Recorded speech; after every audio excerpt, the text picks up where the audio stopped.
Welcome back mga ka-Agri-Explorer, this is Ron's Farm Official at ngayong gabi, dito na naman po tayo sa aming farm. At kung matatandaan nyo po sa last po namin na video, ay pinakita po namin sa inyo kung ano po yung itsura ng itlog na maalat na binabad po namin ng 18 days kapag di pa po ito luto.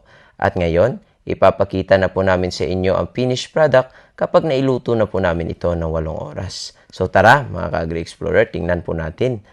Bago po namin kulayan ang aming mga itlog na malat, ay sinisigurado po namin quality ito.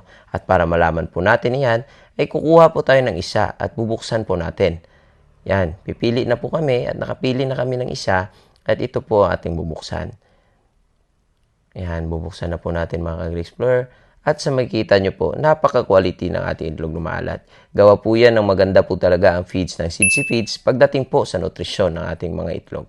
At itong quality po na to mga ka-Agri-Explorer ay swak na po ito upang maipalabas sa market. At bago po natin yan gawin, ay kukulayan po muna natin ito ng pula dahil ito po ang nakasanayan ng mga Pinoy na kulay pagdating po sa itlog na maalat.